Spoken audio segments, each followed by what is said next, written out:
Welcome. Let's talk about some of the developments in down to earth this time. And the first topic talked about the musical era in Chhattisgarh. Now, despite of the Maoist violence that is prevalent in the regions of Chhattisgarh, there was a person who started this whole idea of collecting the instruments which have been evolved through our ancient civilizations and bringing a collective narrative of this whole tradition of classical music from Chhattisgarh. Right. So he was inspired by Lingdev, and he actually started looking for the very rare instruments which were commonly seen in the regions of Chhattisgarh, mainly the Bastar area. Then he found that there was the collection of the musical instrument that was to be done. He united various artists and musicians under one head and started what was known as Bastar Band, which was one of the very popular bands and has started growing its community with more than 15,000 artists as of now. Now, these instruments have been very, very important because there are nearly 18 traditional instruments which have been brought together under one head, and the talks have been on the world stage in India, Germany, England, Italy, South Africa, and Nigeria for the same. The next is focusing on the tariff. So there has been a blanket tariff on 10% on all the imports. Selected nations have a tariff range from 25 to 50%. Some of the regions have given a purchase commitment for energy. European Union, South Korea, and Indonesia, the leading ones. Then the tariff ranges have varied. Now, what are the major things that are being focused is reducing the tariff and preferential market access. Also, the partners are talking about purchasing US fuel and agricultural produce. Now, there has been a new market in UK with nearly 5 billion export opportunity, and there has been two important things. One is the fossil fuel push versus the green energy. The very important thing that we have been talking about under geography, specifically important for optional student, is redrawing the world with new projections. So far when we are talking about Mercator as a projection, we are seeing that the sizes of North America and the European Union is inflated at a very high scale. And if we look onto the area, we would see the actual landmass of Africa is very, very high, but on the distorted map the area is very, very low. And on the other hand, the Greenland, the area is very small, but on the distorted map what it is shown is a very high area. Now, to combat this, there has been a global endorsement by African Union and a call for action, where there is a request in United Nations talking about equal earth projection, which would be a modern projection focusing all the nations on an equal map. And this is why we are trying to change the historical biasness of the north and the huge north-south divide that has created more geopolitical disturbances. So African Union is looking forward for a more just map, and this is where cartography plays a very, very important role. Now, the next is Antarctic. Antarctic is one of the areas which has grown as a tourism hub in the recent years, and we have seen that the number of visitors have increased from 20,000 to nearly 120,000 in the past 2 decades, and every individual who reaches Antarctic leaves a nearly huge amount of carbon footprint, because there is a melting of nearly 100 tons of snow per tourist who is visiting the region of Antarctic. Now, if we talk about with the process of melting, there has been a significant rise in heavy metals like nickel, copper, zinc, and lead, which is found in the water bodies, and this is nearly tenfold increase. Now, some of the crisis has created cascading effect, because higher number of tourism leads to higher amount of pollution, leading to shrinking of the sea ice, and this would lead to shelf collapse and weakening of the global circulation, which would ultimately lead to higher levels of sea rise, and this is nearly 3 meter and more per year of sea rise that could be seen because of it. The next is chikungunya. Now, chikungunya is creating a global wave with nearly 2,70,000 cases reported this year itself. Within within the world, right? So across the globe, we have seen nearly 2,70,000 cases so far in 2025. The year is yet to end, and the highest number of peak cases we can see are from Brazil, mainly the regions of Americas, South America leading in those, and then Bolivia and Argentina. India has seen a significant spike. The cases were somewhere less than 50 million, and this has increased to nearly 600 in 2025 itself. The season of monsoon is yet started and is yet ongoing. Now China has also seen a significant increase in the Guangdong province in chikungunya cases with nearly 7,000 cases. The Indian Ocean Islands have witnessed nearly 54,000 cases of chikungunya, specifically in the regions of French territory of Reunion. Now the transmission is through the Aedes mosquito. It has the same vector as Zika and dengue. The characteristic symbols are high fever, rashes on the body, headache and joint pain, and the effects are long lasting. The joint pain can persist for months and years and can lead to long-term disability. Also, China is focusing on an aggressive response with technological solution, eliminating mosquito breeding sites with high efficiency, biological control where we are releasing non-biting elephant mosquitoes and larva-eating fishes naturally into the atmosphere in the systems, and then public health measures where we are establishing quarantine zones. Now some of the prevention techniques includes using repellents, full sleeves t-shirts, removing any kind of stagnant water, and securing the homes, the windows. The next is the ecological crisis with free range dogs replacing the vultures, and this is creating a huge issue because the vulture population has declined 98%, and the population decline of the three major species has been due to the diclofenac poisoning, which we have already covered in the previous lectures. Now diclofenac poisoning has led to mass death of vultures. The carcasses are basically becoming the source of food for them.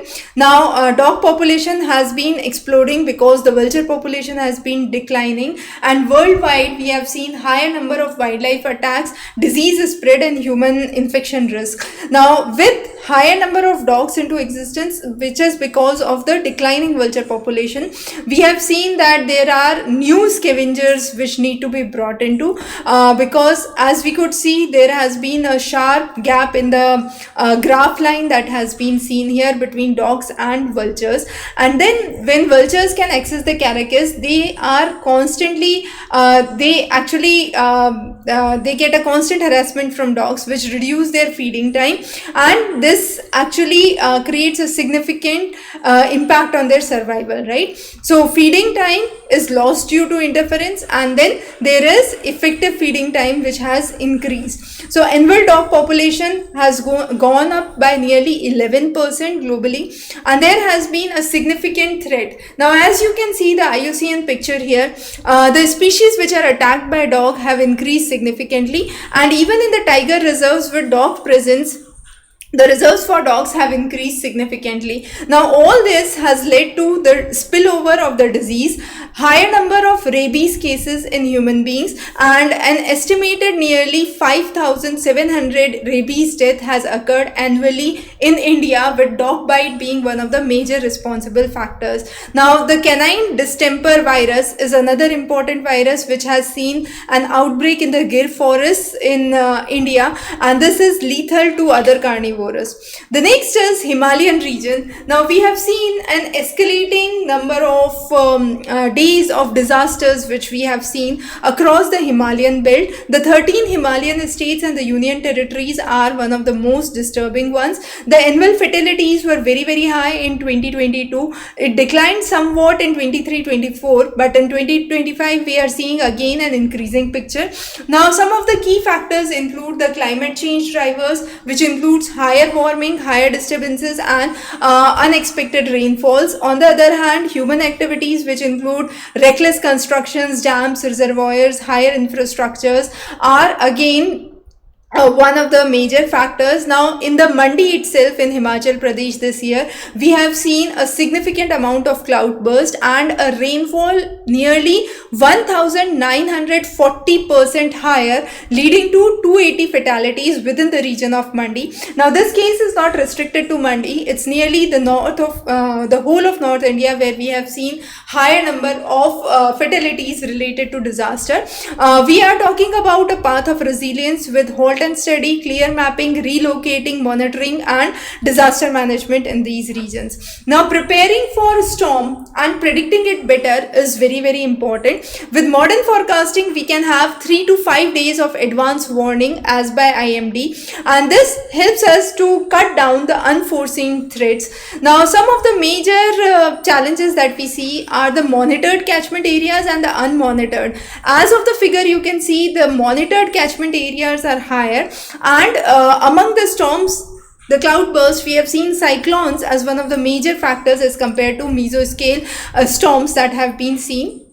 Now, under the historical and the present practices, we can see natural hazard constitutes more or less the similar proportion. However, the forest loss, the riverbed encroachment, and reckless construction has gone up significantly in the recent years as contrast to the previous years. So, assessing, enforcing, and building is one of the key aspects that we need to take into account. The next is power paradox. Now, solar parks in Karnataka are a great future. We have seen nearly 80% of the villagers being displaced because of the solar power projects being started in the regions of Karnataka, and this displacement has been significant because very few population now remains in the village, and we have seen that solar park employment has definitely given employment opportunities, but just 20% in contrast to the traditional industries, and there has been a significant job mismatch. Also, we are seeing with solar parks being established, the grazing areas are gone, the women livelihood are gone, and there are more of social issues where regions like Koppal are seeing economic distress, people being linked with displacement are seeing higher number of child marriage cases and landless families. Also, there is a threat for food security in the same area, and there is a call for compensation, equitable distribution, and community involvement for the same. The next is when we are talking about clean energy. As of now, our dependence is nearly 75% on coal and 39% on of the total greenhouse gas emission comes from power sector. The remaining sector includes others and wind and solar. Now, what has been a strategy for decarbonizing includes better technological upgrading, co-firing, where we are using about biomass co-firing, replacing a portion of coal with carbon neutral agricultural residues, and bringing in better operational efficiencies. So co-firing is one such very, very important aspect. Now, NTPC Korba is one such example where we are trying to bring in better efficiency and operations over ages with better results. The next is greener grid. Now, decarbonizing is one of the basic aspects that we have been working, and one of the major reasons is reducing our import overload. And here we are talking about subcritical, supercritical, and ultra supercritical assessments and the actual load factor because of the technology. So, how much carbon dioxide savings can be done through green energy initiatives is important. Now, government has mandated 7% biomass co-firing in the thermal power plants, but the compliance is very, very low. We have seen successful examples in domestic and international market, but what has been achieved by NTPC Tanda has been significantly less as achieved in the regions by Japan. So biomass co-firing is one such ways through which emission reduction can take place, and then we of course have the ways through power purchase agreements, through revamping the merit order dispatch, setting up the binding targets, and utilizing coal as cess. The next is talking about the global plastic treaty negotiations in Geneva. Now there have been various articles which have been advanced and numerous articles which have been installed, but the idea is to end plastic and plastic pollution. So consensus has brought about veto, but states have rejected the weak draft and some of the states have blocked the progress. But the idea is there is a hope, there is the workload which is being divided among the various contact groups, then there is a gridlock being defined. So compensation fund, remedial funds and PPP are some models which could be brought to actually eliminate plastic pollution. The next is paddy overload. Now what we are talking about is the Telangana's rice policy. There has been a record production of rice of nearly 28.1 million tons in the regions of Telangana. We have seen that the government bonus of nearly 500 rupees per quintal has brought up an unprecedented harvest in the regions of Telangana. Now this has reshaped the paddy boom in the region. If we talk about the season-wise paddy production, we have seen the highest in the months of during the Rabi cropping season, and then again during the Kharif we have seen a significant increase in the paddy dominance. Some of the fine paddy characteristics include a kernel strength of less than 6 millimeters, length to breadth ratio of 2.5 and 17% moisture conduction. Now high cost has been one of the major reasons why people are shifting to paddy as one of the possible aspects. Now there has been a percentage change in the production of vegetable oilseed fruits negatively, however cotton has grown up positively. Now this policy paradox has brought about nearly 3 million tons of fine rice annually through the public distribution system to 84% of the state's population. However, we are talking about the polished rice which has high glycemic index. It contributes to diabetes and removes the essential B vitamins while making the millet a healthier option. So there is a call for diversification. There is a call for using the unpolished rice and redirecting nearly 1 lakh hectares of land during the Rabi season for horticulture and other processes. So excess rice has been diverted for ethanol production, and this ethanol is going up for petroleum. So 20% ethanol blended petroleum is where we are obtaining it. The next is orphan drug paradox. Now orphan drugs are the billion-dollar industry, and what we are talking about is the rare disease. So what happens is the worldwide we are talking about impacting which disease receives more attention and funding, and India has a higher population data for the same. Now majority of the newly approved drugs which are seen in United States are for rare diseases, as you can see, and very few for the remaining other diseases. Now there are more than 1,000 patents which have been filed under the National Policy for Rare Diseases. The Birsa Munda Prize has been given as a recent government initiative for the drug sickle cell, for the sickle cell disease, and the drug being given for it for collaboration with AIIMS, and nearly 39% of the cost of nearly $1 lakh annually has been going for a significant proportion with orphan drug. Now financial powerhouse lies with the drugs which are mainly for cancer, cystic fibrosis and mantle cell lymphoma, and the major things we could see here is the model of Thailand and China. So China, there is an industry incentive, patient support system and 95% coverage for orphan drugs. However, in Thailand we have seen a patient backed registry facility and rare disease center which has been established since 2009. The next is conservation paradox for wildlife. Now in 1972 we talked about Wildlife Protection Act, and post then we have been shifting the issue towards prioritizing the animal rights, allowing dangerous animals to roam freely, and this has created a significant impact leading to higher amount of human casualties, crop damage and significant impact on livestock, because livestock is being lost to those wildlife. Now what are the ineffective measures and rising conflict includes the symbiotic post hunting, hunting, limited compensation, no reactive measures, and there is a way where we need to confine the animals, specifically the wild animals, manage the population, promote the tourism, and revise the laws. The next is creating a journey of lotus seed. Now, lotus seed, which is from Nilumbu nucifera, is eaten either dried or fresh, and it grows in varied climatic conditions. There is another one which is known as foxnut, or commonly called as makhana, and it must be roasted, found in Bihar. Now, both of them have been very important. Kamalkatta, which is the lotus seed, is again one of the important nutritional profile. So if we look onto the nutritional profile for these, we can see they have high amount of protein, vitamins, bioactive compounds, and are really important.